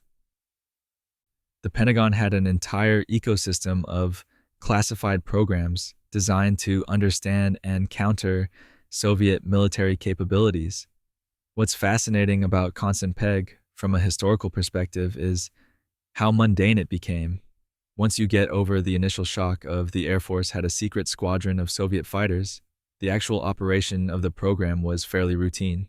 Pilots showed up, flew training missions, got debriefed, went back to their regular units with better knowledge of how to fight Soviet aircraft. It was just another training program, except it happened to involve captured enemy aircraft and was completely secret for 3 decades. And that raises an interesting question about current military programs. What's the modern equivalent of Constant Peg? What training programs are running right now using captured or acquired foreign technology that we won't learn about until 2030 or 2040 when they're finally declassified? The pattern suggests there probably are such programs preparing for potential conflicts with current adversaries, using methods that will seem obvious in retrospect, but remain secret for now. But while Constant Peg was teaching pilots how to read enemy aircraft, another agency was teaching analysts how to read the entire planet. National Photographic Interpretation Center. Let me tell you about the building where people stared at photographs all day and changed the course of history. This is the story of the National Photographic Interpretation Center, and it's proof that sometimes the most important intelligence work involves really good lighting and a magnifying glass. The NPX, as it was known to those who knew it existed at all, was created in 1961 as a joint CIA and NSA facility. Its mission was deceptively simple: analyze photographs from spy planes and satellites to gather intelligence about foreign military capabilities, particularly Soviet capabilities. But that simple mission required creating an entirely new discipline that didn't really exist before: the systematic interpretation of overhead imagery for intelligence purposes. Before spy satellites, before high-altitude reconnaissance aircraft, intelligence gathering about foreign military installations required human sources on the ground or difficult-to-obtain documents. You needed someone physically present to see what was happening, or you needed to steal plans or intercept communications. The U-2 spy plane, first flown in the mid-1950s, changed everything. Suddenly, you could photograph military bases, missile installations, naval facilities, entire cities from 70,000 feet in the air, too high for surface-to-air missiles to reach at least initially. But having photographs wasn't enough. You needed people who could look at those photographs and understand what they were seeing. What's that building? What are those vehicles? Is that a missile launcher or a water tower? How many aircraft are at that airfield? Are those nuclear weapons or conventional weapons? The ability to answer those questions accurately, quickly, and consistently required expertise that didn't exist yet. So, the National Photographic Interpretation Center was created to develop and house that expertise. The facility was located in Washington, D.C., in a nondescript building that looked like any other government office from the outside. Inside, it was organized like a factory for intelligence analysis, with hundreds of specialists examining photographs using stereoscopic viewers, measuring equipment, and reference libraries containing thousands of images of known military equipment and facilities. The work required incredible attention to detail. Photo interpreters would spend hours examining a single image, looking for subtle indicators of military activity.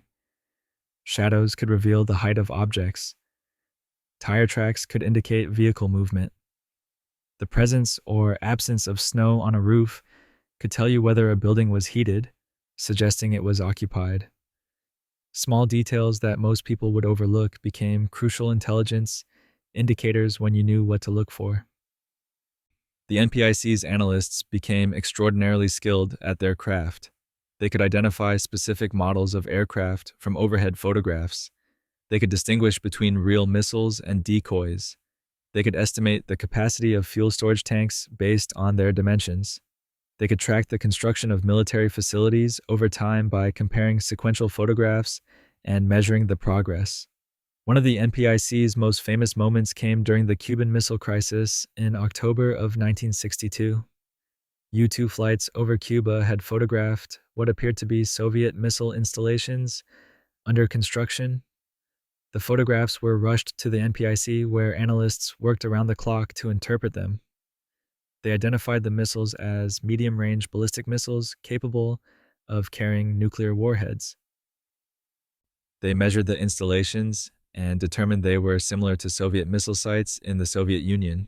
They calculated the range of the missiles and determined they could reach most major American cities. This analysis was crucial to President Kennedy's decision-making during the crisis. The NPIC's interpreters provided definitive proof that the Soviet Union was placing offensive nuclear missiles in Cuba, not just defensive weapons, as the Soviets had claimed. That proof, derived from careful analysis of aerial photographs, shaped the entire American response to the crisis. The interpreters working in that nondescript building in Washington had, in a very real sense, prevented a nuclear war by giving policymakers accurate information about what was actually happening. As satellite technology improved through the 1960s and 70s, the NPIC's workload exploded. The early Corona satellites could photograph vast areas of the Soviet Union, China, and other countries of interest. Each satellite mission generated thousands of images that needed to be analyzed.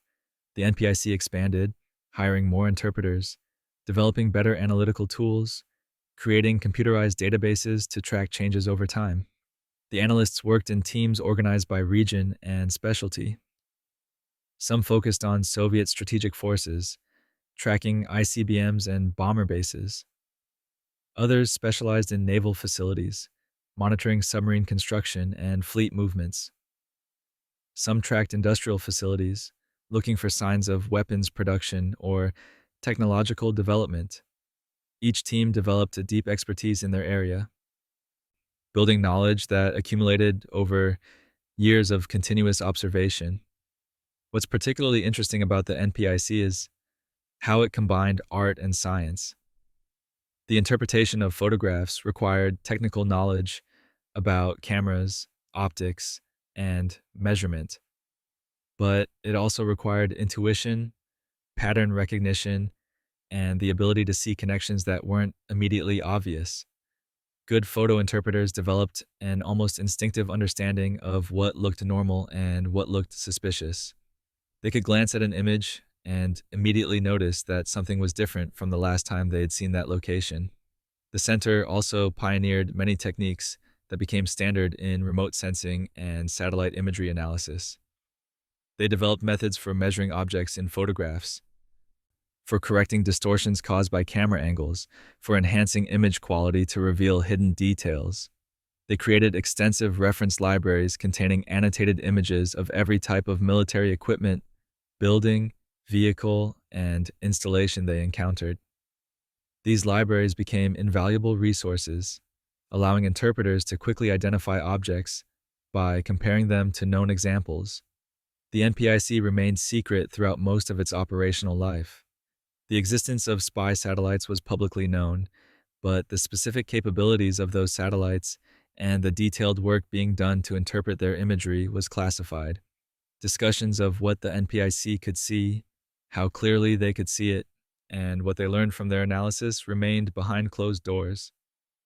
Even the name National Photographic Interpretation Center was classified until the 1990s. The center operated independently until 1996, when it was merged with other intelligence imagery organizations to form the National Imagery and Mapping Agency, later renamed the National Geospatial Intelligence Agency. The merger was part of a broader reorganization of the intelligence community after the Cold War ended. The NPIC's functions didn't disappear. They were absorbed into the larger organization and continue today with far more sophisticated technology. Modern satellite imagery analysis uses digital images instead of film, computer algorithms to detect changes automatically, and artificial intelligence to identify objects and patterns. But the fundamental mission remains the same: look at images of the world from above and figure out what's happening on the ground. The NPIC pioneered that mission and proved its value during some of the most dangerous moments of the Cold War. When the NPIC's history was partially declassified, it revealed an organization that had been instrumental in Cold War intelligence but had operated in near total obscurity. Thousands of people had worked there over 35 years, analyzing millions of images, producing intelligence reports that shaped American foreign policy and military planning. And almost nobody outside the intelligence community knew they existed. It's a reminder that some of the most important government work happens in buildings you'd walk past without noticing, done by people whose names you'll never know, analyzing information that won't be declassified for decades. The NPIC analysts who correctly identified Soviet missiles in Cuba in 1962 probably saved millions of lives. And they did it by carefully examining photographs, measuring shadows, and applying hard-won expertise to ambiguous images. The legacy of the NPIC lives on in modern geospatial intelligence. The techniques they developed, the training programs they established, the institutional knowledge they accumulated, all of that continues in the organizations that succeeded them. Every time you see a satellite image on the news showing military activity or disaster relief needs or environmental changes, you're seeing the descendant of the work that began at the NPIC in 1961. But while the NPIC was perfecting the art of seeing everything from above, another program was trying to create something that could strike from above faster than anything could react. Project Timberwind. Now, let's talk about the time the Department of Defense decided that chemical rockets were too slow and that what America really needed was nuclear-powered missiles that could travel at hypersonic speeds. This is Project Timberwind, and it's exactly as ambitious and terrifying as it sounds. The concept behind Timberwind emerged from a simple strategic problem. If you want to strike a target anywhere in the world within minutes of deciding to strike it, you need something faster than conventional missiles. Intercontinental ballistic missiles are fast, but they follow predictable trajectories and can be tracked from launch. Cruise missiles are harder to detect, but relatively slow. What if you could combine the speed of a ballistic missile with the maneuverability of a cruise missile and make it fast enough that no existing defense system could possibly intercept it? The answer, according to Pentagon planners in the 1980s, was a nuclear-powered ramjet engine. A ramjet is a type of jet engine that works at high speeds by compressing incoming air through the engine's forward motion rather than using mechanical compressors. They're simple, efficient at high speeds, and capable of sustained hypersonic flight. The problem is that conventional ramjets need to be boosted to high speed before they can start working, and they burn through fuel quickly at hypersonic velocities. But what if you used a small nuclear reactor instead of chemical fuel? A nuclear ramjet could theoretically run indefinitely, limited only by the reactor's design life, not by fuel consumption. It could cruise at hypersonic speeds for extended periods, maneuvering around defenses, changing course unpredictably, making itself nearly impossible to intercept. It was the kind of weapon that could fundamentally change strategic calculations because there would be no defense against it. Project Timberwind was the classified program to develop this technology. It ran from the mid-1980s through the early 1990s, consuming billions of dollars in black budget funding. The program was managed by the Defense Advanced Research Projects Agency, or DARPA, which specializes in developing technologies that sound like science fiction until they suddenly become science fact. The technical challenges were immense. You need a nuclear reactor small enough to fit in a missile, but powerful enough to generate the thrust needed for hypersonic flight. The reactor needs to operate at extremely high temperatures to be efficient. The engine needs to withstand those temperatures while being blasted by supersonic air flowing through it. The materials need to handle both the thermal stress and the radiation. And all of this needs to be reliable enough to work after being launched from a silo or submarine. The Timberwind design used a particle bed reactor, which is a type of nuclear reactor where uranium fuel is distributed as tiny particles throughout a graphite or ceramic matrix. Hot gas flows through this matrix, extracting heat from the nuclear reaction and then exhausting through a nozzle to produce thrust. It's an elegant concept that solves several problems simultaneously, providing high power density in a compact package. Testing of Timberwind components happened at the Nevada test site, because of course it did. Nevada has been the location for so many classified weapons programs that if you dropped something classified from an airplane over Nevada, it would probably land on another classified program. The researchers built test reactors, ran simulations, developed materials that could handle the extreme operating conditions. And here's where things get interesting from an arms control perspective. A nuclear-powered hypersonic missile is about as destabilizing a weapon as you can imagine. It's fast enough that launch detection doesn't give much warning. It's maneuverable enough that you can't predict its target from its trajectory. It's potentially unlimited in range, meaning it could be launched from anywhere and strike anywhere else. And it's nuclear-powered, which raises all sorts of questions about nuclear propulsion treaties and whether flying a nuclear reactor through someone's airspace constitutes a violation of international law. The strategic implications were profound. If the United States developed and deployed such a weapon, the Soviet Union would feel compelled to develop countermeasures or similar weapons. That would trigger an arms race in hypersonic nuclear-powered weapons, which would make the world significantly more dangerous because both sides would have weapons that could strike with almost no warning. The already precarious balance of mutually assured destruction would become even more precarious.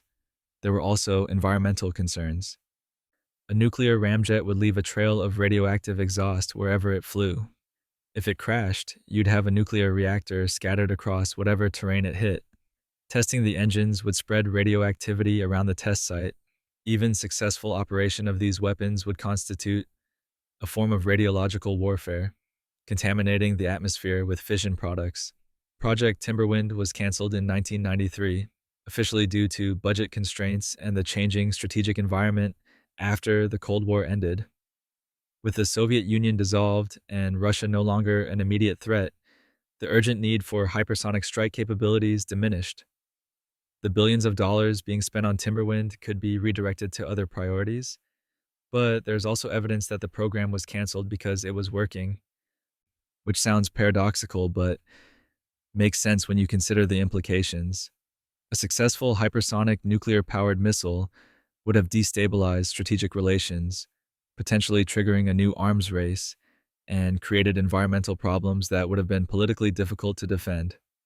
Sometimes killing a program that's succeeding is more strategic than letting it continue. The program remained classified until 1993, when its cancellation was announced, though most technical details remain classified even now. What we know comes from declassified budget documents, congressional testimony about nuclear rocket programs, and statements from officials involved in the project. The full capabilities of what Timberwind achieved remain secret, which suggests they achieved something worth keeping secret. What's particularly interesting about Timberwind in retrospect is that it represents early exploration of technologies that are now becoming central to modern warfare. Hypersonic missiles are currently being developed by the United States, Russia, and China, though using conventional propulsion rather than nuclear reactors. The strategic logic that drove Timberwind, the desire for fast, maneuverable, nearly unstoppable strike weapons, that logic hasn't changed. Only the technology has evolved. Timberwind also shows the continuity between drone warfare concepts and manned aircraft concepts. A hypersonic nuclear-powered missile is essentially an unmanned aircraft with no intention of landing. It's a drone designed for a single mission. get to the target faster than any defense can react. Modern armed drones use different technology but serve similar purposes, providing strike capabilities without risking pilots. The program's cancellation left behind technical knowledge that didn't disappear. The engineers who worked on Timberwind moved on to other projects, taking their expertise with them. The materials developed to withstand extreme temperatures found applications in other aerospace programs. The reactor designs informed later research into nuclear propulsion for space missions. Knowledge generated by classified programs doesn't vanish when the programs end. It diffuses through the scientific and engineering community, influencing future work in ways that are hard to trace. And somewhere in secure facilities, the test articles and prototypes from Timberwind probably still exist, stored as historical artifacts or maintained for potential future reference. Because even though the program ended, the strategic questions it tried to answer haven't gone away. How do you deliver weapons faster than defenses can react? How do you make missiles that can't be intercepted? Those questions remain relevant, and the research done during Timberwind remains valuable for anyone trying to answer them. But while Timberwind was looking forward to hypersonic warfare, another operation was looking backward, recruiting the very people who had made such advanced weapons research possible in the first place. Operation Paperclip. We've already discussed Operation Paperclip and the Joint Intelligence Objectives Agency, but the operation was large enough and consequential enough that it deserves a deeper examination. This wasn't just about bringing German scientists to America. It was about fundamentally reshaping American scientific and military capabilities by absorbing an entire nation's technical expertise. Moral considerations be damned. The scale of Operation Paperclip is hard to fully comprehend. Over 1,600 German scientists, engineers, and technicians were brought to the United States between 1945 and 1959. That's more than 14 years of continuous recruitment, immigration, and integration of former enemy personnel into American military and scientific programs. This wasn't a short-term emergency measure. This was a systematic, long-term strategy to transfer German technical knowledge to American institutions. The scientists were distributed across the American military-industrial complex. Many went to Fort Bliss in Texas and later to the Redstone Arsenal in Alabama, where they worked on rocket development under Wernher von Braun's leadership. Others went to Wright-Patterson Air Force Base in Ohio to work on aircraft design. Some joined chemical weapons programs at Edgewood Arsenal in Maryland. Others worked on medical research, biological weapons, submarine technology, electronics, and dozens of other specialized fields. Each scientist brought not just their personal knowledge, but their professional networks, their research methodologies, their institutional expertise. When you bring over a senior rocket engineer, you're not just getting one person's knowledge. You're getting their understanding of how large teams coordinate complex technical work, how testing programs should be structured, how to train the next generation of engineers. This kind of institutional knowledge transfer is incredibly valuable and difficult to replicate. The German scientists didn't just work on theoretical research. They held leadership positions. They directed major programs. Von Braun became director of NASA's Marshall Space Flight Center and led the development of the Saturn V rocket that took astronauts to the moon. Other paperclip scientists became division chiefs, program managers, senior researchers at major facilities. They weren't kept at arm's length or treated as temporary consultants. They were integrated into the core of American military and space programs. This integration required extensive whitewashing of their backgrounds, which brings us back to the moral catastrophe at the heart of Operation Paperclip. The Joint Intelligence Objectives Agency didn't just hide Nazi Party memberships. They actively created false narratives about these scientists' wartime activities, turning war criminals into heroes of American science. Consider Arthur Rudolph, who managed the underground V2 production facility at Mittelwerk. Thousands of concentration camp prisoners died there under conditions of brutal slave labor. Rudolph was directly responsible for production schedules that required workers to be pushed beyond human endurance. After the war, he was brought to America through paperclip, worked on U.S. missile programs, and eventually became project director for the Saturn V rocket. He received NASA's Distinguished Service Medal. His wartime activities weren't publicly revealed until the 1980s, when an investigation forced him to renounce his U.S. citizenship and leave the country to avoid prosecution. Or consider Kurt Blome, who conducted human experiments for biological weapons research. He was actually tried at Nuremberg but acquitted due to lack of evidence, which is different from being innocent. Immediately after his trial, the U.S. military recruited him through paperclip to work on American chemical warfare programs. The same research that had been deemed potentially criminal was now valuable because it was American research. The justification for Operation Paperclip was always strategic. If we don't take these scientists, the Soviets will. And this wasn't paranoid speculation. The Soviet Union ran a parallel program called Operation Osoaviakim, which forcibly relocated thousands of German scientists and their families to the Soviet Union. Both superpowers recognized that German scientific expertise represented a strategic asset worth pursuing aggressively. But the "if we don't take them, the Soviets will" argument assumes that allowing Nazis to work for either superpower was acceptable, which raises fundamental questions about whether there are limits to what's permissible in pursuit of national security. The argument implies that strategic advantage trumps moral considerations, that winning the Cold War justified shielding war criminals, that American scientific progress was more important than just for Holocaust victims. Operation Paperclip also created a precedent for how the United States deals with morally compromised individuals who have useful skills. The pattern established by Paperclip: recruit valuable people regardless of their past, sanitize their backgrounds, integrate them into sensitive programs. That pattern recurred in later contexts.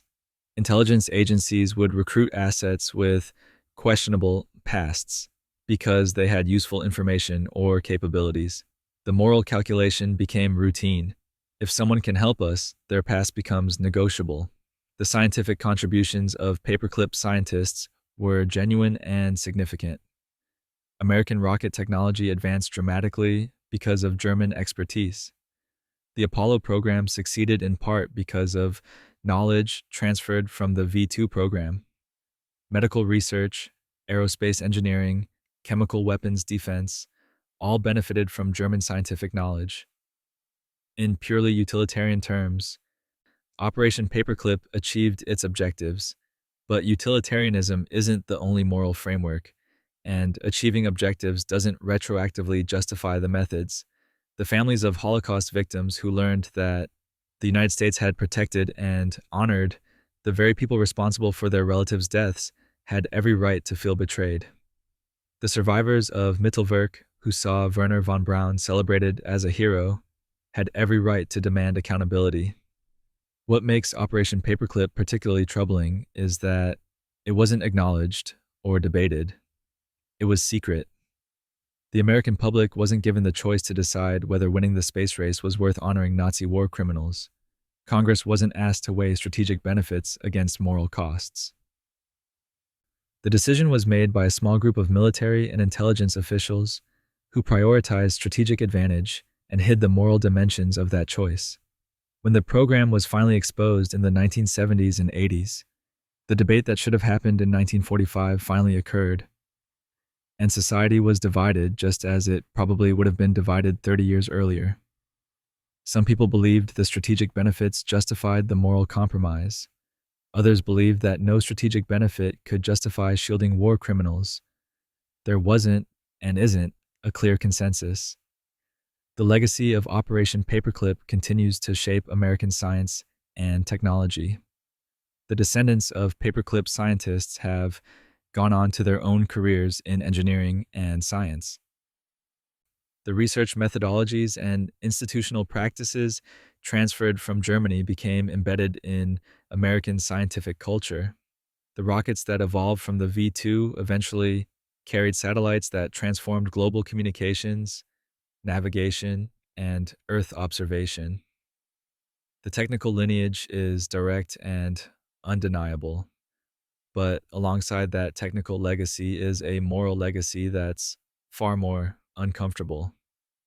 Operation Paperclip proved that American principles are negotiable when national security is at stake.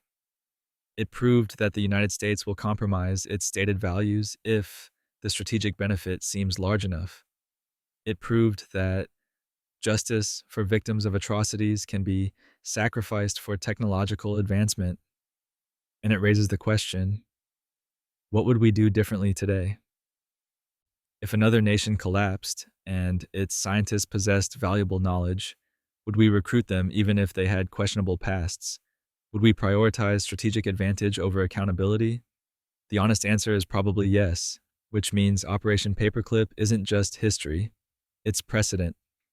But if Paperclip showed what America would do to win the Cold War, our next program shows what America would do after winning it.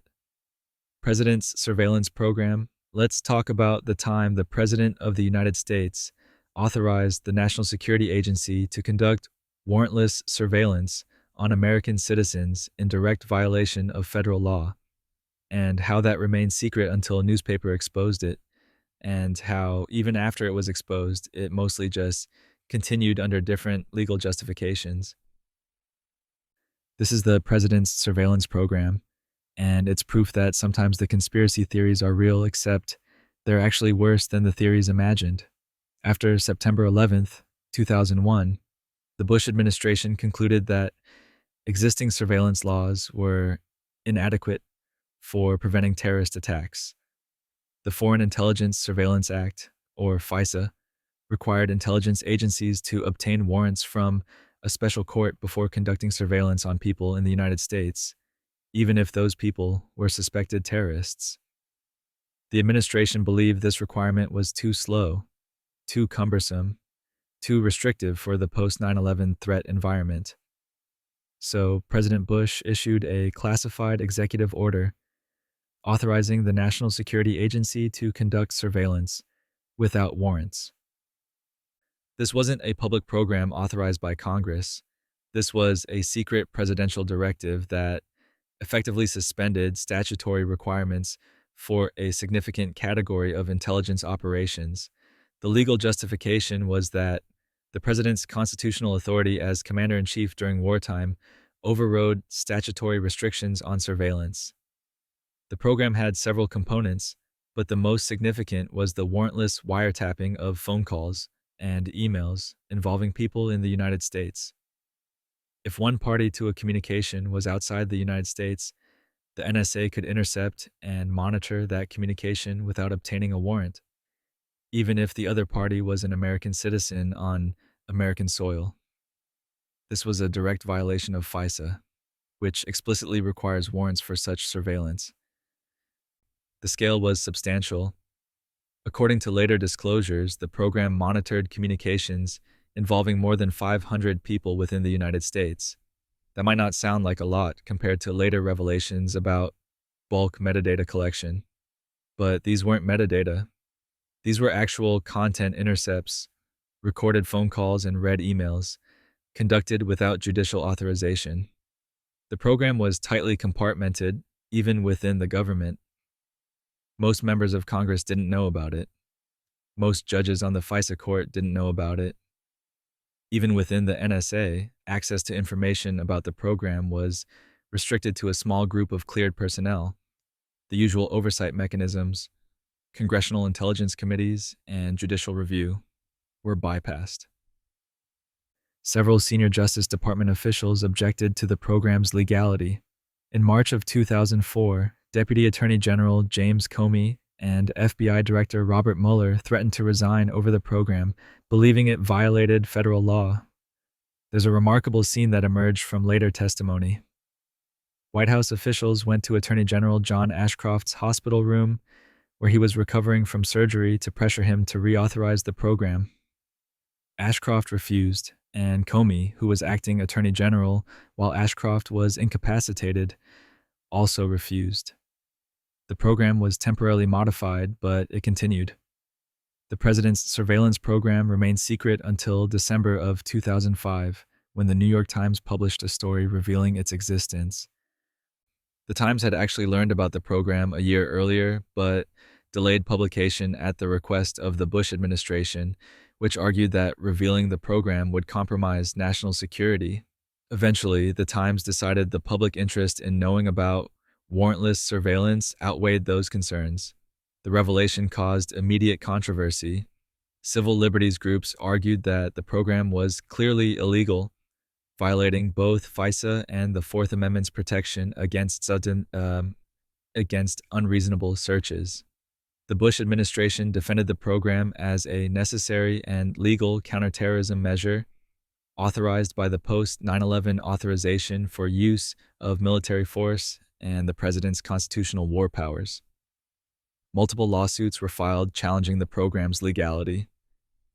Several were dismissed on standing grounds, with courts ruling that plaintiffs couldn't prove they had been surveilled and therefore couldn't demonstrate injury. Others were dismissed based on the state secrets privilege, with the government arguing that the cases couldn't proceed without revealing classified information that would harm national security. In 2007, under pressure from the lawsuits and growing political opposition, the Bush administration formally ended the president's surveillance program and brought NSA surveillance activities under FISA court oversight. But this didn't mean the surveillance stopped. Instead, Congress passed the FISA Amendments Act in 2008, which granted retroactive immunity to telecommunications companies that had cooperated with the warrantless surveillance and created new legal authorities for large-scale surveillance programs. What changed was the legal framework, not the surveillance itself. The NSA continued conducting mass surveillance of communications, but now it had statutory authorization and FISA court approval, even if that approval was granted through classified interpretations of the law that stretched statutory language far beyond what most people understood it to mean. The president's surveillance program was the predecessor to the surveillance programs revealed by Edward Snowden in 2013. PRISM, the NSA program that collected data directly from tech companies, was essentially a more sophisticated and legally authorized version of what the president's surveillance program had been doing without legal authorization. The upstream collection of internet traffic, the bulk metadata programs, the database queries that could reconstruct people's communications patterns, all of this evolved from the surveillance infrastructure built during the president's surveillance program era. What makes the president's surveillance program particularly significant from a constitutional perspective is that it demonstrated the executive branch's willingness to ignore statutory law based on claimed inherent presidential authority. The administration didn't seek congressional authorization for the program. They didn't try to change FISA to make the program legal. They simply asserted that the president had the authority to disregard the statute, conducted surveillance in secret, and hid it from oversight mechanisms. This raises fundamental questions about the rule of law in national security contexts. If the president can secretly authorize violations of statutory law based on claims of inherent authority, what's the limiting principle? What prevents any president from secretly exempting intelligence agencies from any law they find inconvenient? The administration's legal theory had virtually no limits, which is precisely what made it so dangerous. The program also demonstrated the inadequacy of existing oversight mechanisms. Congressional intelligence committees are supposed to provide oversight of classified programs. But the president's surveillance program was so tightly compartmented that most committee members weren't briefed on it. The FISA court is supposed to provide judicial oversight of surveillance, but it was completely bypassed. Normal Justice Department review processes were sidelined. Every check and balance was systematically circumvented. When the program was finally revealed, the political response was complicated.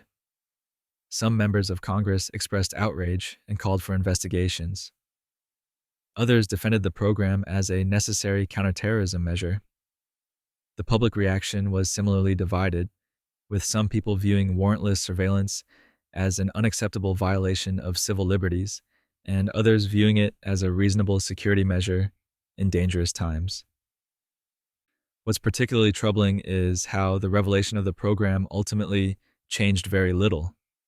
Yes, the specific warrantless surveillance was ended, but it was replaced by legally authorized surveillance that accomplished the same objectives.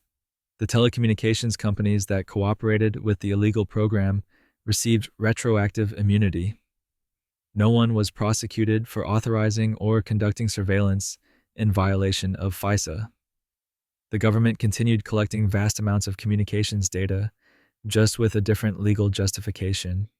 The president's surveillance program is a case study in how classification can be used to hide illegal activity. The program violated federal law, but it remained secret for years because it was classified. When it was exposed, the government invoked state secrets to prevent judicial review. When political pressure forced changes, the solution was to legalize what had been illegal rather than to stop doing it.